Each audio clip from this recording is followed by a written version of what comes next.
Are you tired of watching shows that only give you general social media theory and expect you to figure out how to apply it to your own industry? Join us for this week's episode of Social Chatter, the industry's longest-running social media marketing news talk show. Not only will you learn the latest breaking news, but you'll also gain practical advice on how to apply it. Now here's your host, Christian Karasevich.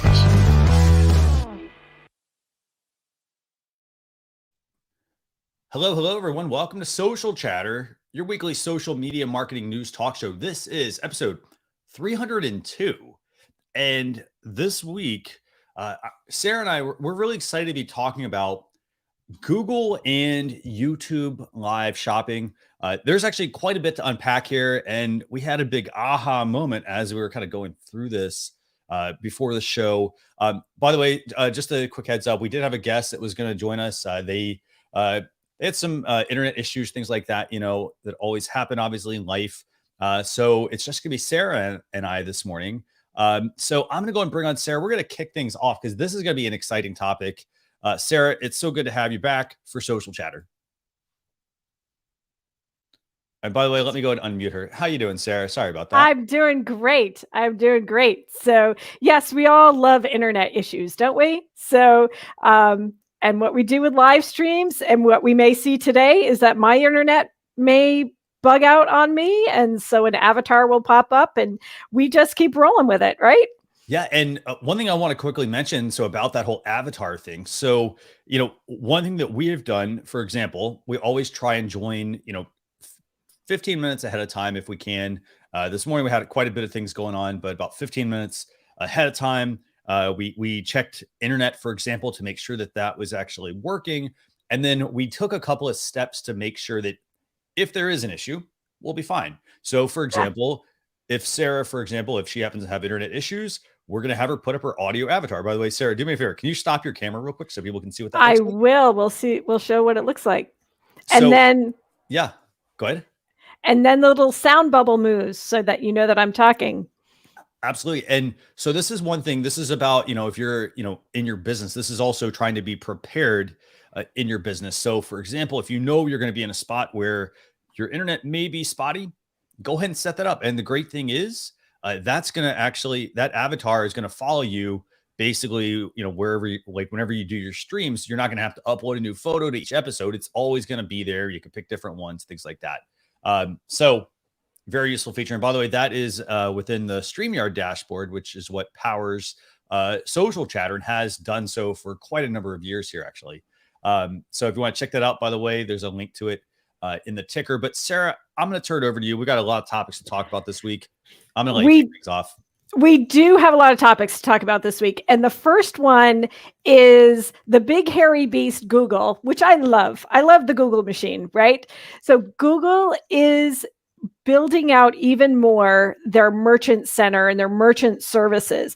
And I don't think a lot of people know about how Google has been supporting merchants to sell their things on the Google platform within the Google Shopping tab. And so what they're doing now is that they're building out that piece, and simultaneously they announced that YouTube is now going to have live shopping. So let's start with YouTube live shopping, right? There's a lot to unpack here. We're going to do our best to keep it organized as we're talking, but Christian and I are really excited about how this is all integrating together. So YouTube live shopping, YouTube had been working with a handful of creators to include shopping within their on-demand videos. So as you're watching a video, you can actually see shopping cards for the products that are in the video. Now they're rolling it out for live video. And in the tweet that Christian has pulled up, there's actually a little video that will show you, if you click on the products, how the cards are going to sort of flow when you see them. So this is showing you from a search result, a search engine results page, but we're pretty sure that the YouTube shopping tab is going to look very similar with these products, these product cards. So that those videos don't have to have affiliate links in the description or pull in other shopping carts. This is just going to be a tab right at the top of the YouTube page. Yeah, it's going to be very fascinating, I think. So I want to make sure, I guess, we explain this right. So there's basically two different aspects to this. So there's the YouTube aspect. So YouTube has this, like, they started talking about this back in February of this past year. Right. Basically what it was going to do is it's going to have like a shopping bag that's going to pop up on your YouTube live streams. So basically it's going to pop up at the bottom and then people are going to be able to view it and shop. So that's like the YouTube piece. And then the Google piece here is, if I pulled this back up, actually, let me get that video back up for you so I can kind of walk you. Yeah. That Google piece is for their merchant services. And so their merchant center is actually free for merchants to use and set up. And so this is showing you how it's going to look in the search engine results page on mobile. Of course, this is a little iPhone demo. Yeah.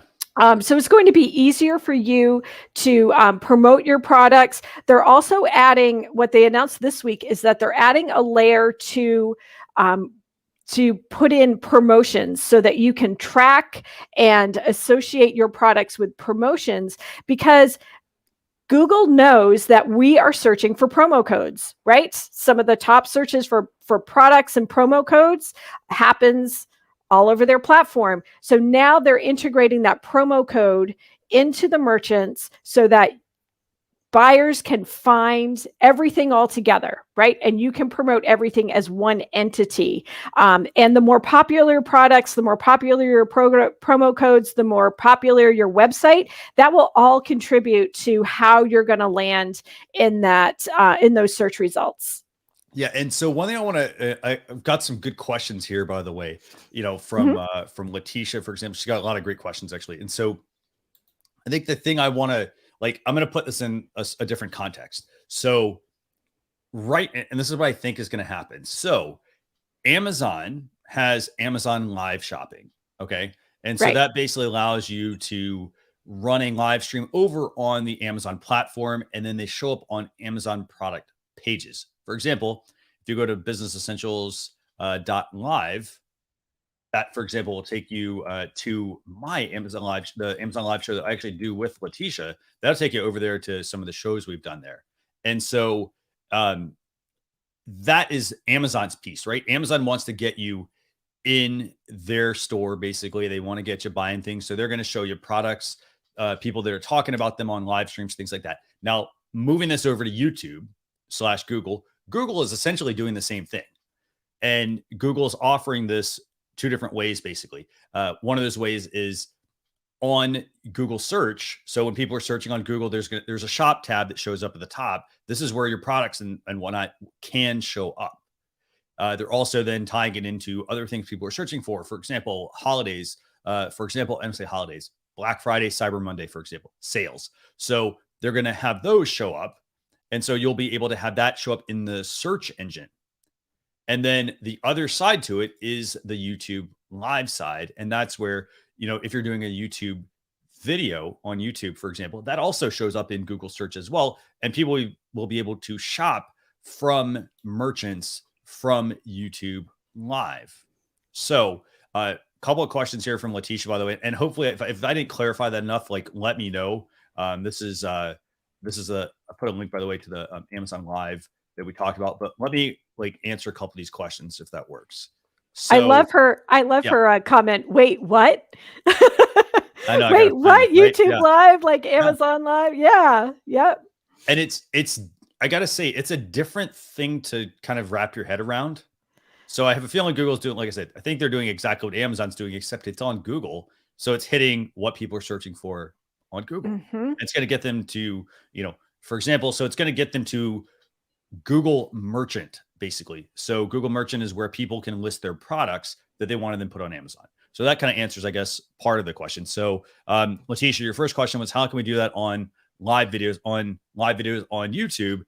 YouTube is, so they started this as a beta program, and then now they're actually rolling out to, again, a handful of creators and brands. They're not rolling out to everyone. They're just rolling out to a handful of creators and brands to get them using, obviously, to get that adoption. It's the same kind of thing if like, Apple says, hey, we got a new pair of, new pair of AirPods coming out, or we got a new Apple Watch. They get it in the hands of people that are already in the public eye, like athletes, celebrities, things like that. They're wearing it. People are like, oh, hey, oh, somebody's wearing a new watch. I haven't seen that model. Right. So they're trying to get it out there. And then I think they're going to roll it out to the masses. But that's how it's going to work.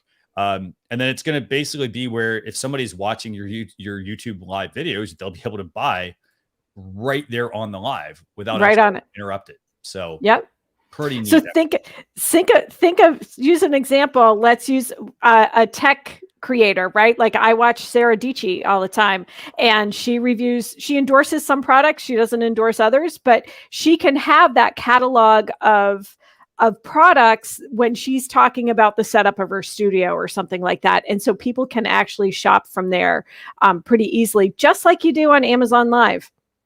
So for creators that may have a relationship, for creators that are selling their own products, let's say if it's a makeup tutorial or something like that, and they have their own line of products, they can sell those products right as they're doing the demo. So it's really integrating shopping into YouTube, which it's been a little clunky. You've had to go to the descriptions. We all know that, all the links in the description, link down below kind of thing. So this is really bringing it up into the screen and not interrupting the video at the same time. Yeah. And this is like, I'm excited about this. I will say though, so the one thing that, again, NLTMW, by the way, good questions, Letitia, saving me from typing. Lots of really good questions here. So in order to feature products, so here's the question from Letitia. In order to feature products, they have to be mine. So typically, yes, from what I can gather, it's going to have to be what you list in the Amazon. Man, I got to stop doing this. I know. In the Google Merchant Center, which, by the way, it's free for merchants to sell on Google. So, so for example, if you have your own products, i.e., this is also, by the way, a good business tip here. So if you happen to, say you want to create your own products, great opportunity now, because then you could get them listed in Google. This also, by the way, if you think about it, if I'm a business, I would actually want to be doing this, because if I have products that I sell on my website, what's one of the toughest things to do? It's to get people to your website. Well, if they can now, like people are, looking for more visual, like identifiers, if they go to Google and they're seeing like the products on the carousel at the top, they're not necessarily going down to the, the title and the meta description and reading that, right? They're looking, it's whatever is visually interesting to them. So I would say if I were a business, I'd want to try to start creating some products, try to make some products that you can then list essentially on Google Merchant.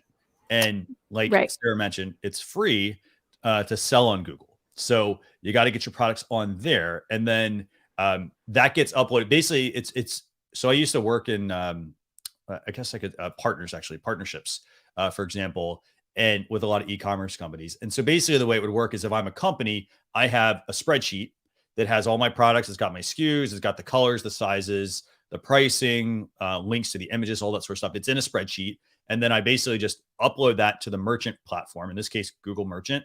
And then Google will then take, they have certain requirements, like they need certain columns. They pull that information in, and then therefore that's what's going to display your products on the website. So, so that's basically what you would have to do as a business. You basically just keep your product category updated, your product inventory updated in the Google Merchant platform. So, Right.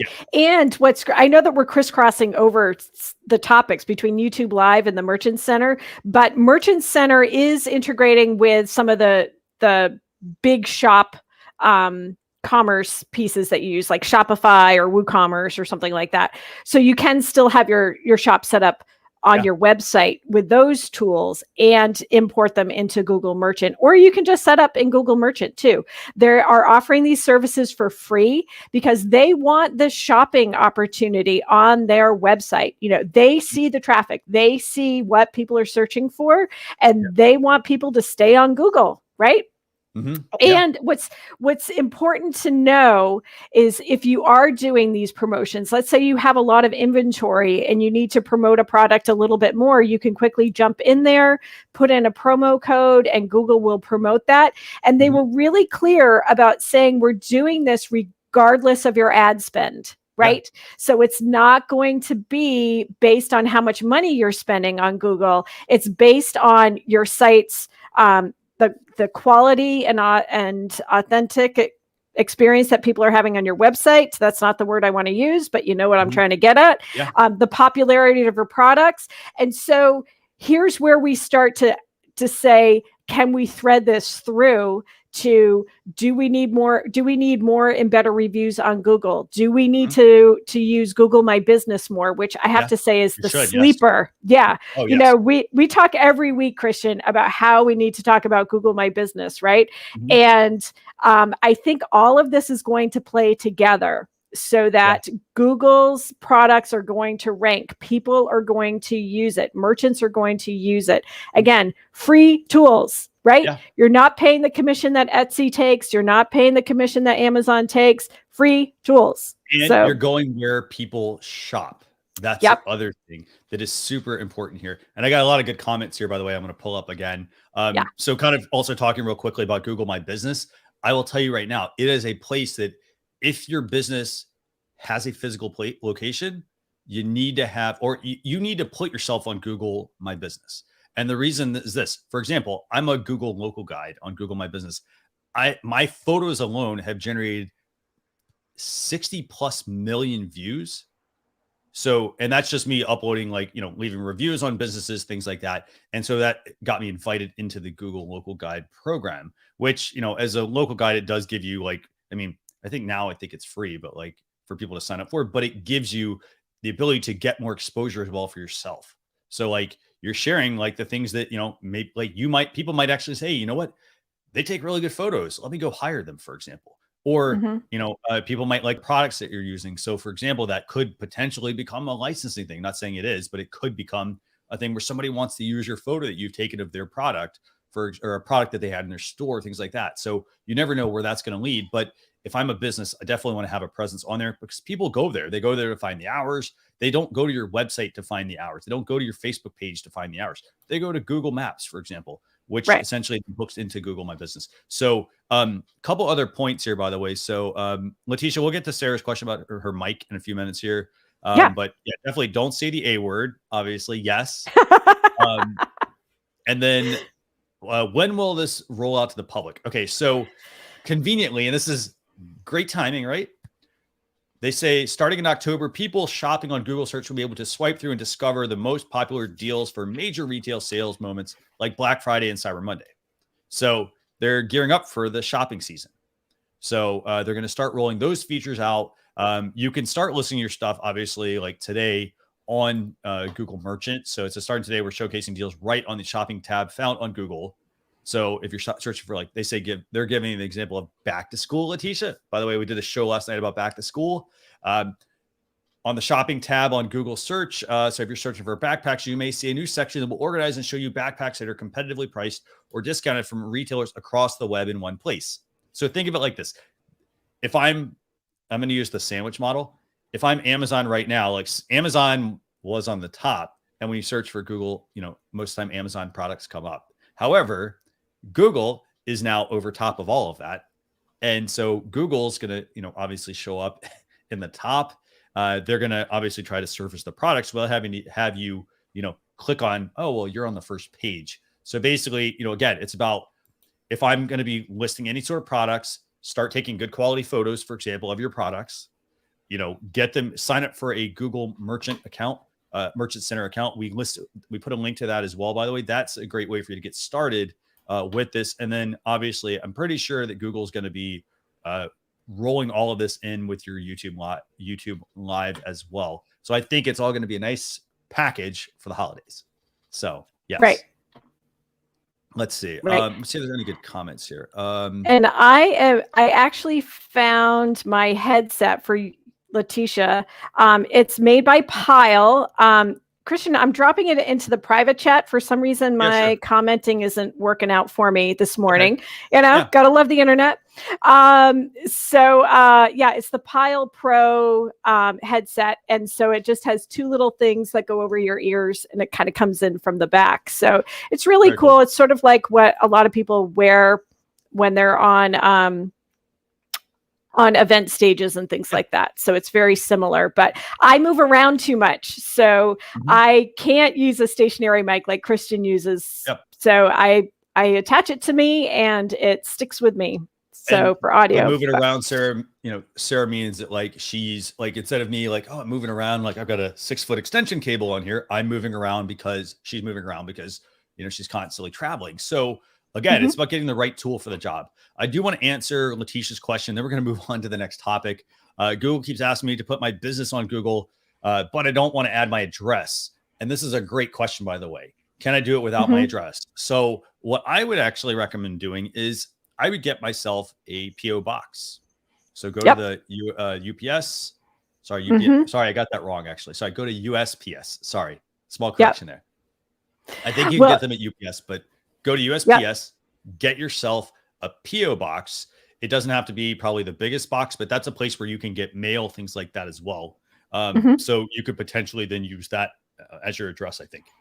Right. And there are other stores too, like the UPS store lets you use if you use a PO box at their store, you can use their physical address, because yes, there are some platforms that demand that, sometimes when you register your URL, sometimes when you're registering your business in the US, your Secretary of State's office, you have to have an address that becomes public record. So if you don't want to be tracked down through that kind of thing, that's a great way to be, to have a protected, safe address on the internet so that your home isn't revealed.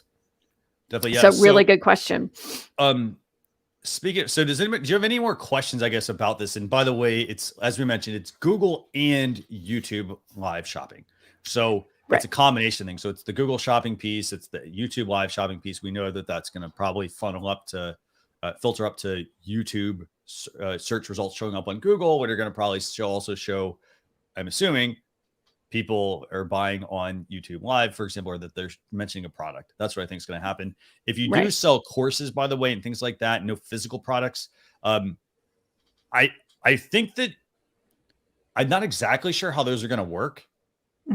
But I still would do this. I think there's still going to be a SKU. So you could have a SKU for the product. You could have a photo for the product. You could have a link, all that sort of stuff. I think it's going to come down to again, relevance though. So, if people are looking for like a certain product and that's manufactured like an iPod or iPod, those aren't even available anymore, I guess. If they're looking for like an iPhone or something like that, there are going to be certain merchants that are always going to show up at the top. So again, it's kind of differentiating your product. I mean, hey, Letitia, I think it would be cool if people were searching for your name or things like that, and they'd go check on Google and they'd see all these products. That's kind of cool, I think. So Right.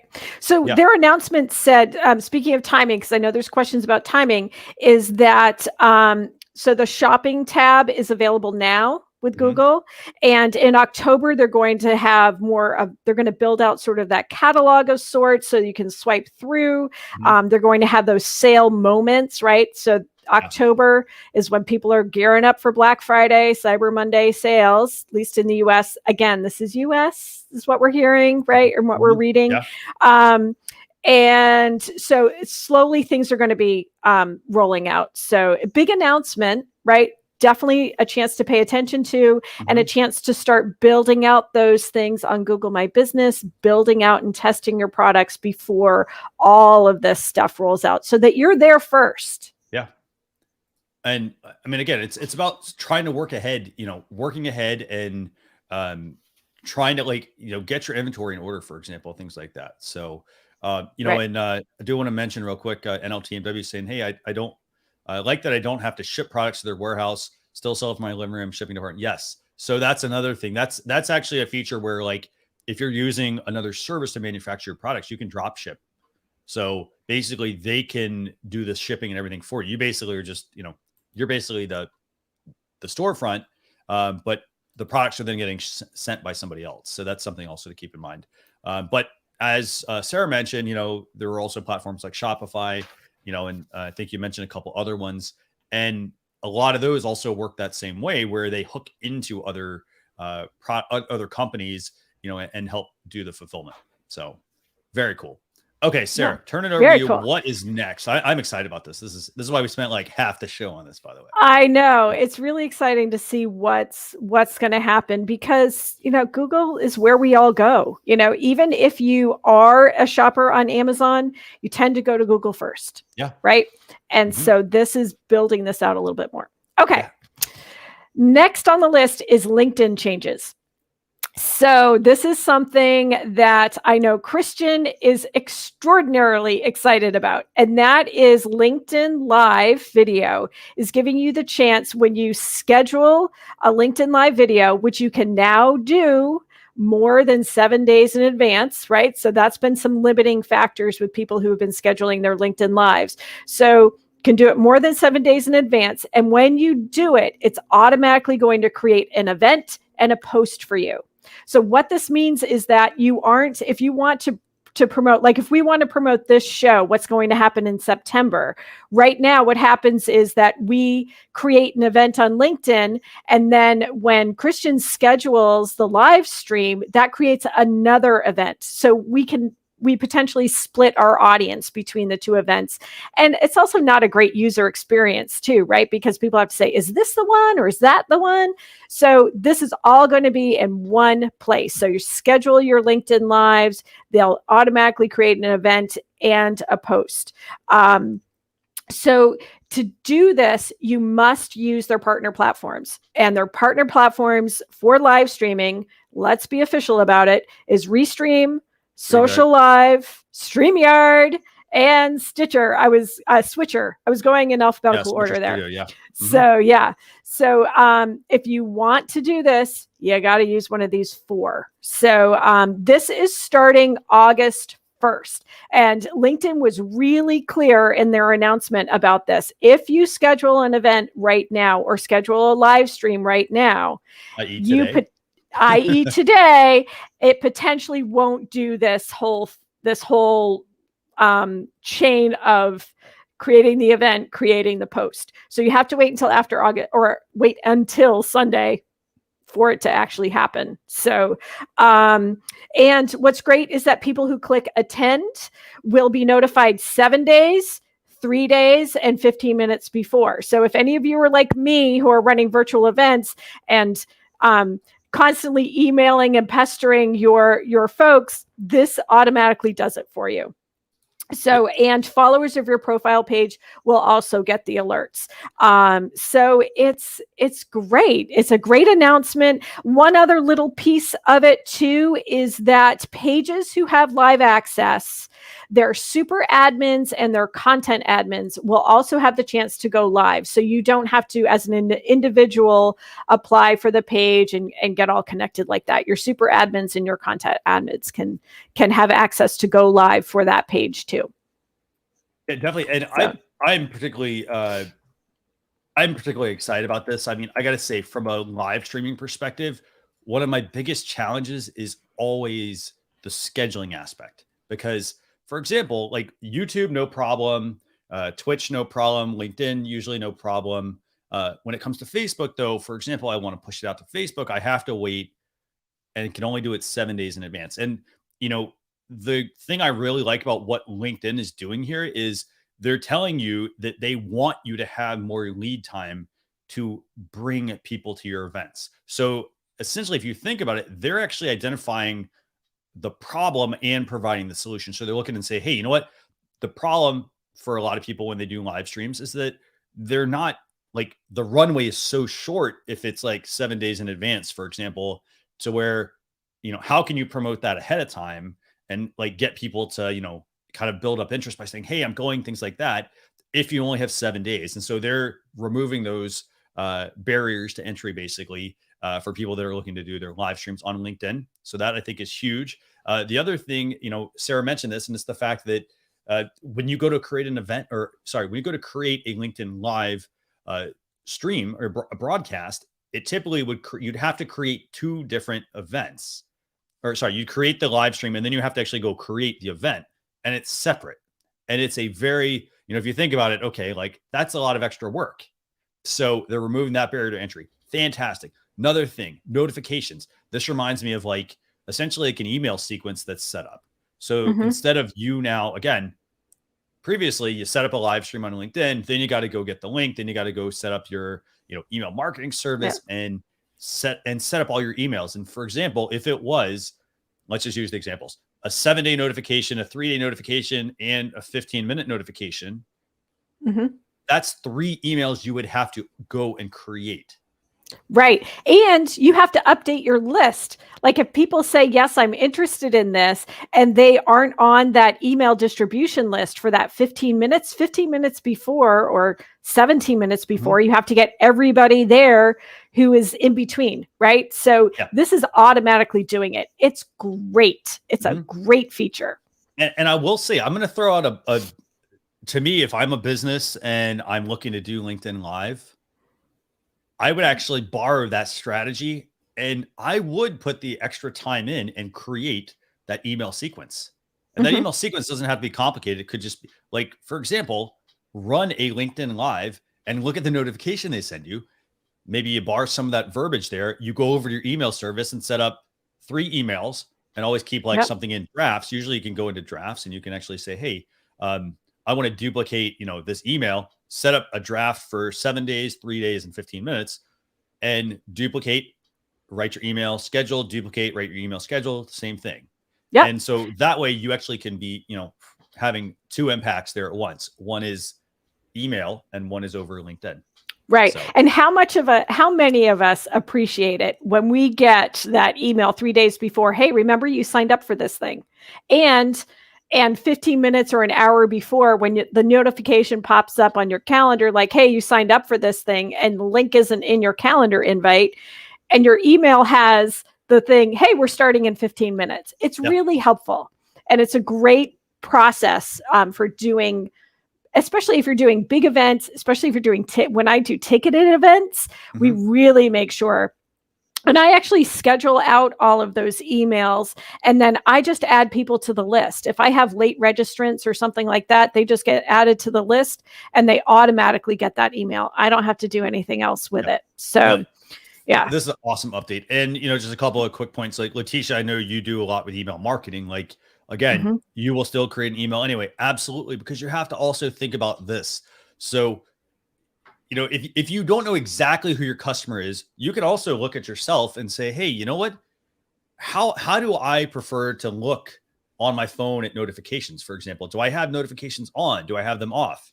Because if somebody, even though somebody, for example, has, said they're interested in your like LinkedIn Live, let's say they have notifications turned off. So, again, this gives you opportunities to get in front of them if they have if they're getting email, but they don't have notifications on, or if, for example, they're not seeing your email, but they're getting your notifications. So, it gives you the opportunity to make sure you're potentially getting in front of your customers, because everybody's got different behaviors on how they do. Some people have all their notifications turned off because it drains battery. So you're never going to get in front of them with the notifications, but hey, they're there for the people that have them turned on.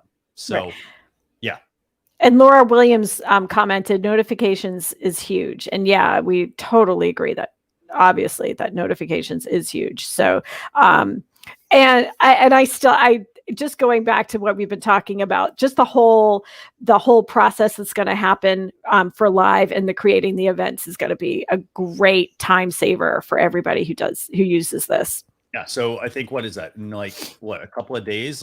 So basically, if you're starting any live streams starting on Sunday, Monday, I'd probably start with Monday. You can go in and this I hopefully also will get you thinking more about how you need to build a live video strategy. So for example, if LinkedIn, for example, is going to be where you want to go, the first thing you have to overcome is you actually have to apply to LinkedIn Live. So if you don't have access to it, you can go and apply for it. Again, I mentioned, Sarah mentioned you can use StreamYard, for example. That's what we use that powers the show. I also am the content marketing manager at StreamYard, but so StreamYard powers this show. And so, for example, get signed up for your live streaming software that then hooks into LinkedIn Live. It also lets you multi-stream. And then in addition to that, you'll be able to go and apply for LinkedIn Live access. And LinkedIn's going to, they don't just give it out to everyone. No, so they don't.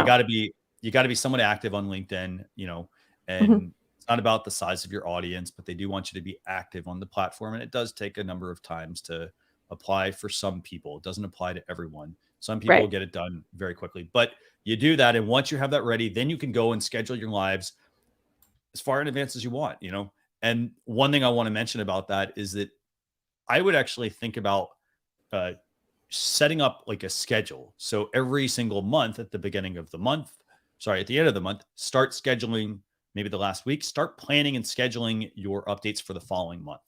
This way, again, you can try to stay top of mind for your customers, for, your followers, your audience. So yep. Awesome. And just, you had mentioned applying for LinkedIn Live. So there's LinkedIn Live for individuals and there's LinkedIn Live for pages. And just remember that there's that difference. Vivica von Rosen Martin, a few weeks ago, mentioned that, she has LinkedIn Live personally, but her company hasn't had it. Yep. It has been applying and just can't get through. So, but she and a lot of the principals in her company have LinkedIn Live. So they're using their profiles instead of their company page. So I'm going to drop a link, by the way, to go and sign up for LinkedIn Live. You basically go to this form it's basically a page about LinkedIn Live video. And there is a link right near the top about completing a form. You literally just complete the form, and then that should get you at least in their process. And I got to say, their process is very quick most of the time. So it's not like, it's going to take like 5 months to hear back. I think it's pretty quick, actually. So, okay, Sarah, I know we got a couple more topics. So sticking with LinkedIn, earlier this month, LinkedIn announced that they are getting really cracking down on banning third-party apps. So a lot of Chrome extensions, a lot of other platforms that are scraping data or helping you post to LinkedIn. LinkedIn is cutting way back on that. So they are really adhering to the user agreement and prohibiting some of these apps. Now, some of the more popular ones, yes, they are still there. So if, say, you're an Agora Pulse user, Sprout Social user, you will still have access to that. But they are directing people to their partner directory so that you can see who LinkedIn is approving. And just know, they're taking their user agreement seriously. They're not messing around. I have heard of a lot of prominent people getting locked out of their accounts because of violating the user agreement, even if that means letting your social media manager or someone who assists you at your company log into your LinkedIn account and do posts for you. That violates their user agreement. So they're getting really serious about what they say they want and how they want people to use the platform. And so you got to follow it, right? And Christian, I think I also dropped in the chat the partner page. So it's linkedin.com/sales-solutions/partners/find a partner. And so there's different partners for different aspects of LinkedIn. So it's a really important place to check out. Very cool. Yeah. And so I'll have to get that link. I don't see it. I'm not sure where it is. I got it. Feel free to either put in the comments or drop it in the private chat. So a couple of things I want to mention real quick, by the way, about this whole list of tools. So basically what they're trying to do is they're trying to get rid of people using automation tools on LinkedIn. So, people using automation tools to, for example, to scrape data from people. You don't want to be doing that. Part of it is you don't really know what's that company actually doing with that. That again, I'm going to use the same example. I'm going to use an Instagram example here. So a lot of people always ask, well, hey, can I live stream to Instagram? And it's like, well, no, you can't, because Instagram, TikTok, a lot of those other platforms, they don't let people have access to it. So for example, a lot of people ask, at StreamYard, for example, they say, hey, can I stream to Instagram? And the answer is no, because Instagram doesn't allow access. Now, are there ways to get around it? Yes, there are. But they do put your accounts at risk. It's the same thing for LinkedIn here. LinkedIn, for example, they're going through Google Chrome extensions, so they don't want people doing data scraping on that. I looked through this list, by the way, and it's a massive list. There's not, I actually only think there's like one or two that really stand out that people might be using, but there's, and I'm not going to mention really the names of these. It's quite a long list. Just check out the list, because I really don't want people being misled, thinking, oh, they can go use these. But it's a lot of like things that you would think, okay, well, that's kind of obvious. LinkedIn probably wouldn't allow that. They're tools that basically do data scraping that help you get, for example, to get somebody's email address that they don't necessarily have, things like that, that the person's tried to hide like on their profile, or, getting certain data that they then can put into a database. And then now all of a sudden, poof, Sarah's on a list of, a whole bunch of automation tools, that have kind of helped with this. So, And Laura made a good point. Keeping LinkedIn organic is important too. And absolutely, how I'm pretty selective with who I connect with on LinkedIn. There's a lot of us who have, we see our LinkedIn profile as a big part of our reputation, and you are the company you keep, right? And so if you are associating yourself, or you are getting scammed, or you are being spammy, or using some of these tools, LinkedIn really wants to crack down on this. They want their platform to be a pretty genuine community, and they take integrity very seriously. And so this is a move for them to really crack down on it and say, stop it. Right? Definitely, yeah. You want to use our platform? Stop it.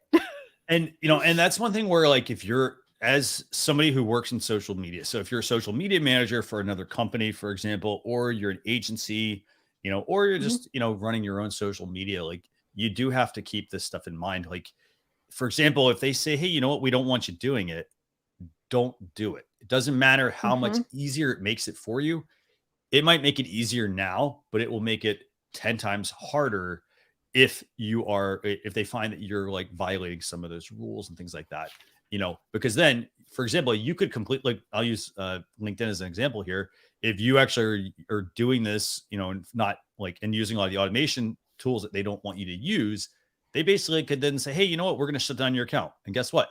You no longer have access to LinkedIn Live. LinkedIn Live, LinkedIn in general. You can completely lose your LinkedIn account, which then limits all the people you can connect with. Yeah. All of those contacts that you built up, all of those people that you connect with are gone, poof, or inaccessible until they let you out and until they release you. So, yeah. Okay, Sarah, do we have time for one more topic? What do you want to do? Yeah, let's do one more topic, and then we'll talk about the tool. We'll just kind of mention the tool because we've already talked about the tool of the week. Did, yes. So Clubhouse is back in the news. Oh my gosh.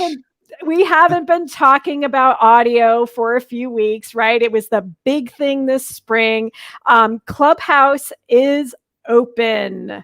Everybody's invited to the Clubhouse now, right? So they have spent about 15 months, I want to say, in beta testing. And they are now ending their wait list and ending their invitations system. Of course, they sent this announcement, right? And then they're saying, we're letting people in waves. So as we say, oh, it's completely open, know that, okay, wait, you're going to come in waves. So they are opening it up completely. This is big news for people like me who didn't want to connect my contact list to Clubhouse and let Clubhouse get all of my contact information. So now we can just say, hey, just join Clubhouse. They are going to have town halls and orientations for new users. And if you haven't used Clubhouse, I highly recommend that you take some of these or listen to some of these town halls, because Clubhouse is a different ecosystem, and there is etiquette to Clubhouse, and you want to learn that so you aren't completely showing how new you are to the platform. So definitely listen in on a town hall or an orientation. And I think, so what they're opening up is the creator community, public rooms. You'll be able to connect.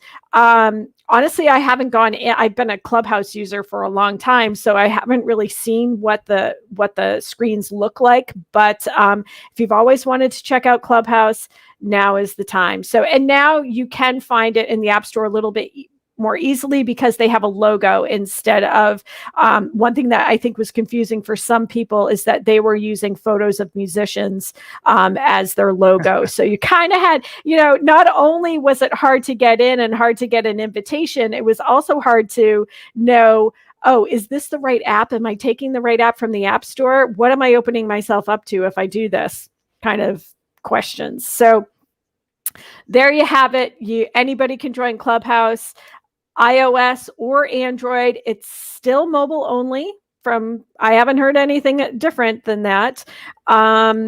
Oh, and if you missed the news, we didn't talk about this, but they have launched a text chat to the room, so you can chat with people. So it's a little bit easier than having what you would have to do in the past is jump over to Twitter or Instagram. If someone linked their profiles to their Clubhouse profile, you could go message them in the other platforms. So they have been doing improvements. We haven't really talked too much about it, but there you have it. Clubhouse is open.